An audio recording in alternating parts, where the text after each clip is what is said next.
का विषय मुद्दा यही है कि प्यार के पहरेदार तुम हो कौन। ये वो बिहार के प्रेमी जोड़े पूछ रहे हैं जिनकी पिटाई की जाती है। वे लोग पूछ रहे हैं जिन्हें इसी कारण से पिटाई की वजह से आत्महत्या करनी पड़ती है। जहां जो समाज के जो पहरेदार हैं वो मजमा लगाकर उन्हें बेइज्जत करते हैं, उन्हें जबरन शादी करा देते हैं और उसके बाद अगर कोई घटना घट जाती है तो भागते फिरते हैं। जहां लड़की पिंजरे में डांस करती हो, यह रिपोर्ट हमने आपको दिखाई थी कि किस तरीके से पिंजरे में बंद लड़की बिहार में डांस करती है। जहां जाति पर गाने बनते हैं, तमंचे पर डिस्को डांसर के साथ जबरन अश्लील डांस होता है। जहां सिनेमा हॉल में सी ग्रेड फिल्मों को देखने के लिए भीड़ उमड़ती है, उस गाने के लिए लाखों करोड़ों व्यूज दिए जाते हैं।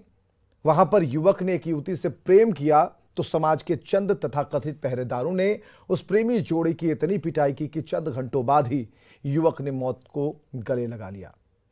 यह एकमात्र उदाहरण हो सकता है, घटना हो सकती है, लेकिन दिन, महीने और साल की बात करेंगे तो ना जाने बिहार में कितनी ही ऐसी घटनाएं हर सेकंड होती हैं जिनमें प्यार का अंजाम स्वयंभू समाज सुधारक तय करते हैं। आखिर बिहार को क्या हो गया है? जागरूकता फैलाने की हर संभव कोशिश करने वाला राज्य प्यार करने वालों के मामले में जज क्यों बन बैठता है? जब उसे बुलाया नहीं जाता वो बरबस खुद क्यों चला आता है? तो यही सवाल पूछा जा रहा है। हमारे साथ डॉक्टर निष्का सिन्हा होंगी, मनोचिकित्सक IGMS की। बहुत स्वागत है डॉक्टर निष्का आपका, एक लंबे अरसे बाद। सुनील पांडे जी वरिष्ठ पत्रकार हमारे साथ मौजूद होंगे, बहुत स्वागत है। अभिषेक झा जी का स्वागत, प्रवक्ता JDU से। धनंजय गिरी जी का स्वागत, BJP के प्रवक्ता हैं, धाकड़ प्रवक्ता हैं। सबका एक स्वागत करते हुए सीधे हम सबसे पहले डॉक्टर निष्का के पास चलेंगे। कई ऐसी घटनाएं डॉक्टर निष्का हमारे तक पहुंची, जरूरी यह था कि पॉलिटिकल जो डिबेट है उसे थोड़ा हम ब्रेक दें, इस वजह से क्योंकि ये घटनाएं लगातार एक के बाद एक आती जा रही हैं और जो एक माहौल बन रहा है उसमें एक जागरूकता वाला माहौल है। जो मुख्यमंत्री कह रहे हैं कि हम जागरूकता, लोगों को जागरूक कर रहे हैं। दूसरा माहौल एक और है जिसमें जागरूकता का कोई असर नहीं है। लोग भीड़ जुटाते हैं, उसमें कोई एक जज बन बैठता है और उसके बाद फैसला सुना दिया जाता है और फैसला ऐसा, इस कदर पिटाई, रात भर इस तरीके से पिटाई की जाती है कि अगले दिन वो किसी स्टैंड पर कायम हो जाते हैं, यानी सुसाइड कर लेता है। समाज किधर जा रहा है? हमारा बिहार किस ओर है? डॉक्टर निष्का। पहले तो न्यूज़ 18 को थैंक यू बोलना चाहूँगी, क्योंकि इस तरह के आप इश्यूज़ को उठाते हैं जो कि सोसाइटी के लिए बहुत महत्वपूर्ण है। और जैसा कि आप बात कर रहे थे कि जागरूकता की ज़रूरत है, क्योंकि ये एक दिन की घटना नहीं है, ऐसे रोज़ कुछ ना कुछ होता रहता है और फिर जब कुछ हो जाता है उसके बाद बहुत ज़्यादा ह्यू एंड क्राई होता है कि ऐसा क्यों हुआ, कैसे हुआ, ये गलत हुआ, ये सही हुआ। लेकिन हम समझते नहीं हैं कि बेसिक जो चीज़ जो हमें समझने की ज़रूरत है कि ये जो पावर गेम का रोल होता है कि हम किसी से बढ़कर हैं या हमारा जो हम चाहते हैं वैसा हो, या एक हम बांट दिया है हमने सोसाइटी को, कास्ट के बेसिस पे बांट दिया है, रिलीजन, जगह, हर चीज़ के बेसिस पे हमने बांट दिया है। तो कहीं ना कहीं इन जोड़ों की जगह, जो ये युवा लोग हैं, इनकी जगह हमें भी चेंजेस लाने की ज़रूरत है। क्योंकि as a psychiatrist, as a मनोचिकित्सक, जब मैं OPD में बैठती हूँ, रोज़ मेरे पास गार्जियन आते हैं, मेरी बेटी कहीं बात कर रही है, किसी से शादी करना चाहती है, इवन एजुकेटेड जो खुद वर्क कर रही है, जॉब कर रही है, इन लोगों का कहना होता है कि आप कुछ ऐसी दवाई दें कि इसका दिमाग चेंज हो जाए और वो जिससे शादी करना चाहती है या जिससे मोहब्बत है उसको, वो किसी ना किसी तरह वो उसके दिमाग से निकल जाए। तो ये काफ़ी सरप्राइजिंग चीज़ होता है मेरे लिए यहाँ बिहार में कि लोग अभी भी ये सोचते हैं कि कुछ जादू टोना करो, कुछ दवाई दे दो और उनके मन से जो प्यार की भावना है उसको निकाल दो। ये समझना बहुत ज़रूरी है कि इसका दोनों एंगल है। मतलब ऐसा हम नहीं कहेंगे कि ये गलत है या उनके पेरेंट्स गलत है। हमें एज अ पेरेंटिंग जिस रास्ते हम जा रहा है आज की जनरेशन में, वहाँ पे मिररिंग की ज़रूरत होती है। मिररिंग मतलब हम अपने बच्चों से तो बहुत एक्सपेक्टेशन रहते हैं या बहुत चीज़ उनको सिखाते हैं, बट हम किस लेवल पे हम क्या कर रहे हैं और उन पे कितना ध्यान रख रहे हैं। युवा अवस्था की बात छोड़िए, बचपन से हमें पेरेंटिंग स्किल्स को सुधारना होगा ताकि उनमें कोपिंग स्किल्स आए। मान लीजिए कहीं रिश्तेदारी, मान लीजिए रिलेशनशिप इश्यूज आए, कोई प्रॉब्लम आए, तो उनमें इतना स्ट्रेंथ हो, इतना रेजिलियंस हो कि वो उसको फेस कर पाए, ना कि सेल्फ हार्म या सुसाइड, जिसके लिए वो आजकल कई युवा सह नहीं पाते कि क्या रास्ता है, उनको समझ नहीं आता और उनको लगता है सबसे आसान है खुद को खत्म कर दो। तो ये कॉन्फिडेंस लाना एज अ पेरेंट बहुत ज़रूरी है, और वो तभी हो पाएगा जब हम एज अ पेरेंट एक फ्रेंड की तरह उनसे पेश आए, कि वो डरे ना, हमसे चीज़ों को छुपाए ना, क्योंकि छुपाने के कारण कई सारे इश्यूज इतना ज्यादा बढ़ जाते हैं कि उसके बाद वापस आना मुश्किल होता है। बिल्कुल, जो आजकल के जो माता पिता हैं वो डॉक्टर निष्का सिन्हा को डॉक्टर नहीं रहने देना चाहते हैं। वो समझते हैं कि जादू की कोई छड़ी है, वो छड़ी घुमाएंगी, कुछ काला जादू करेंगे और उनके बच्चे उस राह से हटकर सीधी राह पर चले आएंगे। सुनील पांडे हमारे साथ वरिष्ठ पत्रकार हैं जिन्होंने कई स्तंभ भी इस पर लिखे हैं। हमें जरा बताइए कि क्या स्थिति है सुनील पांडे जी, जो अभी हालात हैं, जो केसेस आ रहे हैं, और केसेस कुछ नहीं, अगर हमने यहाँ पूर्णिया की कोई स्टोरी शुरू की तो आज भी पूर्णिया की स्टोरी आ रही है, उसी जगह से, उसी गांव से कल भी स्टोरी आ रही है, और इस तरह की लगातार, और भीड़ फैसला सुनाती है, भीड़ पीटती है और इस अंजाम तक पहुंचा देती है कि किसी को सुसाइड कर लेना पड़ता है। और ये 2 दिन पहले की घटना है, आज भी एक घटना वहीं से आई है। तो लगातार ऐसी घटनाएं जो बढ़ रही हैं, इस पर क्या सिर्फ विश्लेषण होना चाहिए, इस पर सरकार का एक्शन क्या हो, सरकार की आंख कैसे खुले? और डॉक्टर निष्का जो कह रही थी कि माता पिता की आंखें खुलनी बहुत जरूरी है, समाज की आंखें खुलनी जरूरी है, ये एक परिणाम है, इसके कारण कई हो सकते हैं। डॉक्टर बहुत अच्छा बता रही थी कि इसके पेरेंटिंग, गार्जियन को क्या चाहिए, वो एक अलग इशू है। वो बेशक घर से शुरू होता है, ये लंबा संस्कार की बात आगे चल के आप इसको जोड़ सकते हैं, वो बहुत सही उन्होंने कहा। लेकिन मेरा सवाल ये है कि ऐसे होने पर ऐसा लोग करते क्यों हैं? ये करते तब हैं जब आपकी शासन व्यवस्था, आपकी पुलिस व्यवस्था, न्यायिक व्यवस्था से आदमी असंतुष्ट हो जाता है, आपसे निराश है, वो आपके शासन प्रशासन कानूनी व्यवस्था से निराश है। शासन नाम की चीजें धीरे धीरे घटती जा रही है।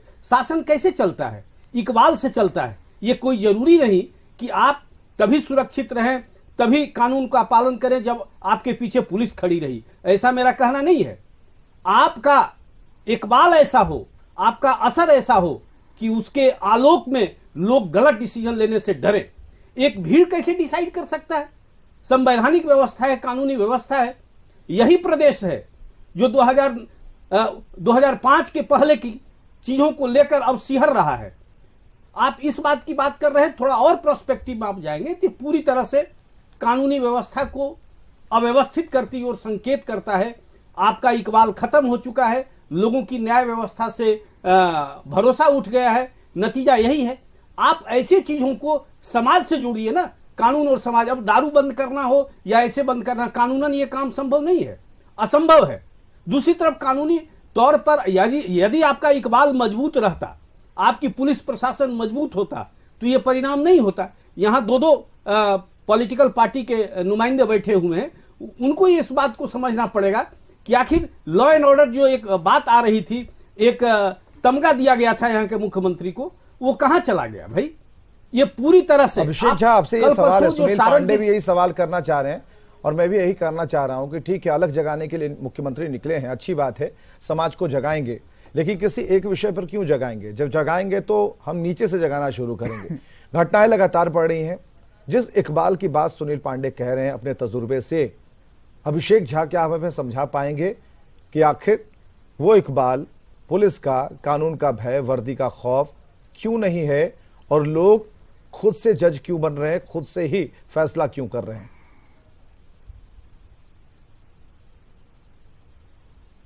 देखिए, खुद से जज बनने का, खुद से फैसला करने का अधिकार किसी को भी नहीं। न्यायालय इसीलिए है कि किसी भी मामले के निष्पादन के लिए सभी पक्ष न्यायालय में जाकर अपनी बातों को कह सकते हैं, रख सकते हैं। आज हम लोग किसी पॉलिटिकल इशू पर डिबेट नहीं कर रहे हैं विवेक जी। आपके चैनल ने बहुत अच्छा मुद्दा चुना है, सामाजिक सरोकार से जुड़ा हुआ मुद्दा चुना है। इस घटना की आप जिक्र कर रहे हैं, वो बेहद निशंस घटना है। इस तरह की घटनाओं का समाज में कोई स्थान नहीं हो सकता है। कड़े शब्दों में इसकी निंदा होनी चाहिए और निश्चित रूप से कार्रवाई भी सुनिश्चित उन लोगों पर की जाएगी जिन लोगों ने कानून को अपने हाथ में लिया और इस तरह के फैसले सुना या इस तरह की मानसिकता को रखते हैं। बहुत सारे पहलू हैं विचार करने लायक।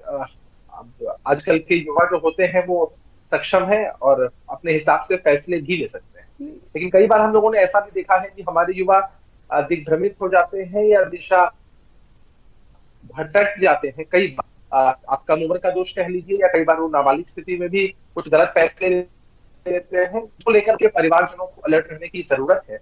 मनोवैज्ञानिक उसके लिए है, मनोचिकित्सक उसके लिए है। अभी डॉक्टर साहिबा ने भी बहुत बेहतर तरीके से अपने पक्ष को रखा है। लेकिन अगर कोई व्यक्ति कोई निर्णय लेता है और समाज में कुछ लोग हैं जो इकट्ठा होकर इस तरह से निर्णय सुनाने लग जाते हैं, फैसले लेने लग जाते हैं या किसी तरह की सजा को सुना देते हैं, ये कहीं से भी उचित नहीं है। और अगर कहीं प्रशासनिक अभिषेक ठीक है, ये पॉलिटिकल अभिषेक ठीक है, ये पॉलिटिकल डिबेट नहीं है। जो सवाल सुनील पांडे पूछना चाह रहे हैं उस बात को आपने थोड़ा घुमा दिया, हम उसे फिर सीधा करते हैं। बिल्कुल बिल्कुल, ये है कि अगर ये घटनाएं बढ़ रही हैं, अगर ये घटनाएं सामने खबर बनकर आ रही है, इकबाल का मतलब है कि एक मन के अंदर हम भय पैदा करें कि हम कुछ करने से पहले सोचें कि आखिर हम ये करें तो उसका अंजाम क्या होगा। ये क्या लोगों के मन से निकल चुका है कि भीड़ खुद अपना फैसला सुनाती है? हम इस बात को लेकर कोई पॉलिटिकल डिबेट नहीं, लेकिन हम जानना चाह रहे हैं कि जिस तरीके से मुख्यमंत्री का नाम जिस सुशासन के साथ स्थापित हुआ था, आज उसमें दरार क्यों आ रही है? और यदा कदा नहीं बल्कि हर जिले से लगभग ऐसी ही तस्वीरें हैं कि भीड़ फैसला सुनाती गई, लोग सुसाइड करते गए और सबसे कमजोर प्रेमी जोड़ों को शिकार बनाया जाता रहा। नहीं, इस तरह की घटना की कोई वकालत नहीं कर सकता है। और जहां प्रशासनिक चूक है, जहां इस तरह के इंफॉर्मेशन आते हैं, उसके बावजूद अगर प्रशासनिक महकमे की तरफ से समुचित कार्रवाई समय पर नहीं की जाती है तो हम लोग उस चीज को डिपेंड नहीं कर सकते हैं। वहां चूक है, वहां प्रशासनिक महकमे के लोगों पर भी कार्रवाई होगी। लेकिन समझना बेहद आवश्यक है कि इस तरह का कोई भी जो मामला होता है वो तब तक साबित नहीं हो सकता है या तब तक सफल नहीं हो सकता है जब तक जनता और समाज के लोगों का समर्थन ना मिले। आप समझिए कि भीड़ का तो कोई एक चेहरा होता नहीं है, भीड़ में कई ऐसे लोग होते हैं। तो हमारे समाज में भीड़ की शक्ल। सुनील पांडे कुछ कहना चाहते हैं? पांडे जी। नहीं, ये अभिषेक जी आपकी बातें जो है वो डॉक्टर साहिबा ने कह दिया है। आप सामाजिक चिंतक के तौर पर यहां नहीं हैं, आप सत्ता में हिस्सेदार हैं। आप इस बात को मानते क्यों नहीं है कि प्रशासनिक व्यवस्था ढीली पड़ गई है? जिस मुख्यमंत्री का नाम पूरे देश में लोग लेता था शासन के लिए, अब व्यवस्था का शिकार है। यही प्रदेश है जहां स्पीडी ट्रायल हुआ करता था। आप जवाब देंगे स्पीडी ट्रायल का क्या स्टेटस है अभी बिहार में? 2005-6 से जो स्पीडी ट्रायल हुआ, उस समय के डीजीपी इस चीज के लिए बधाई के पात्र हैं। आप तो भूल गए, आप तो शराब बंद कराने के चक्कर में पड़ गए। सारा लॉ एंड ऑर्डर बैठा हुआ है। लॉ एंड ऑर्डर की स्थिति इतनी खराब है कि आप कल्पना नहीं कर सकते। एक हर दिन घटना घट रही। आपसे देखिए अपेक्षा यह है अभिषेक जी कि आप प्रशासनिक व्यवस्था कमजोर है या नहीं है, मजबूत है, इकबाल खत्म है, इस बात को स्वीकार करते हैं या नहीं करते? मैंने प्रवचन सुन लिया, मैंने एक स्क्रिप्ट सुन ली। हो सकता है कि आपकी मानसिकता उसी ओर होगी, इसीलिए आप इस तरह के शब्दों का इस्तेमाल लगातार कर रहे हैं। नहीं, ऐसा कोई लगता है कि नहीं, ऐसा कोई हमारा क्या शब्द?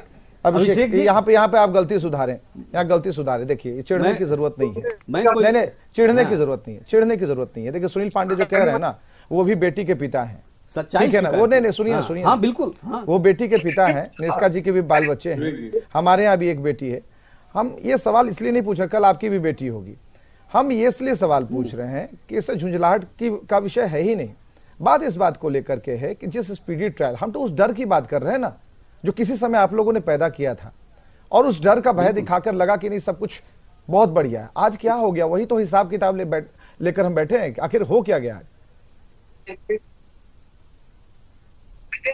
मैंने अपनी पूरी लाइनों में इस बात का जिक्र किया है कि मैंने साफ तौर पर कहा है कि जब समाज के लोग इस तरह से क्राइम को अंजाम देते हैं संगठित होकर के, और तब प्रशासनिक चूक होती है, तो हम उसको डिफेंड नहीं कर सकते। वो कमी है, उस कमी को सुधारना सरकार के लोगों का काम है, प्रशासनिक महकमे के लोगों का काम है। कभी भी ऐसी चीजों को डिफेंड नहीं कर सकते। लेकिन उन्होंने साफ तौर पर कहा कि भाई हम सामाजिक चिंतक की तरह यहाँ नहीं बैठे। हमने सरकार का पक्ष रखा है कि जहां भी हमारी कमियां हैं उनको आइडेंटिफाई करके सुधारने की आवश्यकता है। तो एक जोरदार नहीं, सुनिए ना, आज तो वैलेंटाइन डे का रोज डे है। सुनिए ना, हम लोग एक दूसरे को रोज दे देंगे, क्योंकि देखिए प्यार किसी से भी किसी को हो सकता है जहां पर फ्रीक्वेंसी मैच करती है। तो अभिषेक, क्या आप आज हमें दावा कर सकते हैं, ये तोहफा एक वादा कर सकते हैं कि आज के बाद से ऐसी खबरें बिहार से नहीं आएंगी? क्योंकि भाई सरकार आपकी है, इस दावे, इस पर मुहर लगा सकते हैं आप?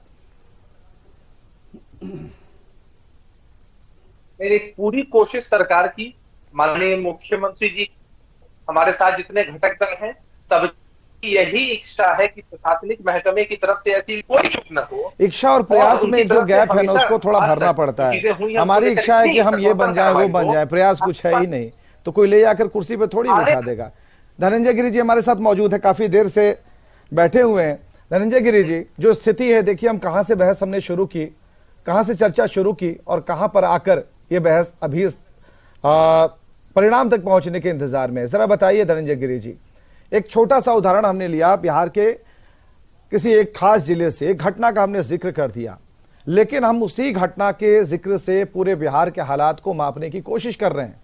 कब कब घटनाएं हुई, पूरी लिस्ट हम चला सकते हैं, लेकिन सवाल यह है कि घटनाएं रुक नहीं रही, बात फिर आती है उस इकबाल की जो अब बरकरार नहीं है। देखिए, हमारे साथी प्रवक्ता ने कहा कि सरकार की इच्छा है। इच्छा अच्छा कैसे बने, और तब अच्छा तब बनेगी जब सरकार के पास सरोकार हो। सरकार अगर संज्ञा शून्य हो जाए, सरकार खुद अंधेरे के आगोश में समा जाए, जिस अंधेरे के खिलाफ लड़ाई लड़कर के सरकार यहां पहुंची थी, सरकार ने वो सरोकार खो दिया जिस दिन वो अंधेरे के आगोश में चले गए। बिना कमान का यह तीर जो है, उसको अंधेरा निकल चुका है। और आज के डेट में आप उठा करके देखिए, हरि अनंत हरि कथा अनंता, बिहार की अपराध कथा का कोई अंत ही नहीं दिख रहा है। इस रात की कोई सुबह नहीं दिख रही है। पूरे बिहार तबाही के आलम में है और बिहार की जनता इस तरह इमाम कर रही है। आप बताइए, पूरे जिंदगी का नीतीश कुमार जी का यूएसपी क्या था? जंगल राज, जंगल राज, जंगल राज। ये चुनाव भी उन्होंने जंगल राज का भय दिखाकर जीता था, और इसके बाद वो उसी जंगल राज के गोद में चले गए। और समाज, सबसे बड़ी बात होती है विवेक जी, सरकार की इच्छा शक्ति और समाज की एकता। लेकिन ये सरकार समाज को टुकड़ों टुकड़ों में बांटने का जिम्मा ले रखी है। कोई जाति के नाम पर, कोई संप्रदाय के नाम पर, कोई पुराने ग्रंथों के नाम पर समाज को कितना बांटा जा सकता है और दीमक की तरह कितना चाटा जा सकता है, ये सरकार के लोगों की प्राथमिकता में बन चुका है। बालू और बोतल, इसमें फंसा हुआ बिहार है। बिहार के विकास की न कोई बात है, न कोई चर्चा है, न कोई संज्ञा शून्यता की शिकार ये सरकार है। इसमें आम आदमी अपने आप को डरा हुआ, ठगा हुआ, झुझलाया हुआ और कुंठित महसूस कर रहा है। और जो समाज में हो रहा है, ये कुंठा की देन है। समाज में ये जो घटनाएं हो रही हैं, ये समाज देख रहा है कि हमारा कोई निजाम ही नहीं है, और हमारा निजाम तो खुद घुटने टेके हुए किसी के सामने, तो हमारा क्या भला करेगा? आदमी में जहर इतना भर गया है, किसी ने लिखा विवेक जी कि आदमी में जहर इतना भर गया है कि आदमी से नाग भी अब डर गया है। एक दिन तुम सुनोगे सड़क पर कि आदमी के काटने से कोई नाग मर गया है। तो इस परिस्थिति में जो हमारी मनोचिकित्सक बहन कह रही थी, समाज की सबसे बड़ी परेशानी यह है। लेकिन सरकार का काम है कि अपने इकबाल से, अपने बुलंदी से, अपने सरोकार से समाज को शासित करके रखे, समाज को संगठित करके रखे, समाज को एक करके रखे। लेकिन समाज के सिरोधार्य सिरोमुखिया ही जब बैठे हुए समाज को बांटने की सुपारी ले रखे हैं, समाज को, अरे उनके दल में भी वही दलदल बसा हुआ है। 7 दलों के दलदल की सरकार है। बिहार जो लोकतंत्र, अभिषेक आपका जवाब देना चाह रहे हैं, जनाजा निकल चुका है। अभिषेक ने हिम्मत जुटाई है। हाँ अभिषेक, जवाब दीजिए। बहुत देर से मैं इनकी बातों को सुन रहा था। देश की बेटी अंकिता को लगता है ये भूल गए, कुलदीप सेनगर जी के कर्मों को ये भूल गए हैं। भारतीय जनता पार्टी कब से इतने घड़ियाली आपके बहाने